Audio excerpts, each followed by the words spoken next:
नृत्यशिल्पी डाकिचु waste Bengal डाकिचु एवं आउ जोड़े अन्य राज्य डाकिचु गोटे कलश यात्रा आ गोटे हूँ घंट और सिंह बाजा बाहर राज्य तेणु एथर 125तम जयंती की उच्च कोटिर समस्ते सहयोग करी पालन करने प्रतिज्ञा करी आमर कार्यक्रम होती दल मत निर्विशेष सदाबले आम समस्त की डाकी था प्रथम डाकीचु गवर्नर द्वितीय डाकीचु आम चीफ मिनिस्टर तृतीय नवीन पट्टनायक चतुर्थ कांग्रेस जो लीडर अच्छे डाकीचु दल मत निर्विशेष कल्चर मंत्री डाकीचु मुख्यमंत्री कहले आम गोटे सर्वभारतीय स्तर में महताब जयंती करूँ अभिनंदन मोहन माझी की आपण मान जरिया अभिनंदन कहीं पचार नथिले केवल महताब जयंती आम कर भुवनेश्वर गोटे स्टाच्यू तंकर ना जोटाक आसेम्बली सामने स्टाच्यू ताको आम महताब जयंती कमिटी तरफ करूँ सरकार करना जाओ मोहन बाबू को धन्यवाद से थर जातीय स्तर कर मत कहले राष्ट्रपति प्रधानमंत्री समस्त आम डाक बढ़िया अभिनंदन किंतु आम जमती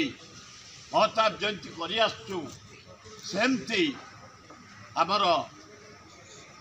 21 तारीख 10टा बेले आम पीएम छक एकाठी हबू आमर पाइक भाई मैंने 30टा जिलू अन्य राज्य सब कलाकार आसती मीटिंग हम मीटिंग आम सर्टकट से करूँ केवल आवाज गुड़िए दियो प्रतिभा जो मैंने ओडिया रक्तर जन्म विश्व स्तर ना कर जातीय स्तर ना कर राज्य स्तर ना कर सबू कैटेगरी आपण सांबादिक कलाकार आमर ये ऐतिहासिक साहित्यिक कलाकार सबू प्रकार कैटेगरी भाई मान को आम सम्मानित करूँ तेणु आपण मान अनुरोध विपुल संख्यार आपण मैंने पीएम छक एकाठी शोभा यात्रा आसब राष्ट्रकांत छक राजमहल छक कल्पना छक मौसिया मंदिर रे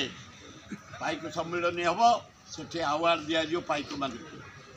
संध्या 7टा नव ओडिशार नव उत्कलर जी निर्माता एवं दूरदर्शी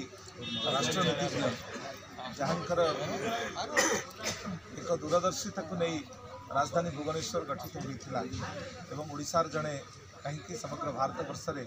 जड़े असपत्न राष्ट्रनीतिज्ञ भाव में जहाँकर कृतित्व रही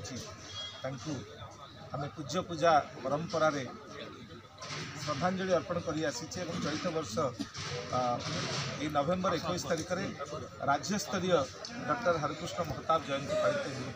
हो 125तम संस्करण उद्देश्य रही जड़े प्रातस्मरणीय राष्ट्रनीतिज्ञ को एक कृतज्ञ जाति स्मरण कर अम्लान स्मृति दल पाइक देखे आपण मैंने उपभोग करेंगे और आमको सहयोग करेंगे अनुरोध मुम अनुष्ठान जड़े स्वेच्छासेवी जड़े भल साहित्यिक भल जहाँ कहुए मृत्युंजय अनुरोध को पदे कह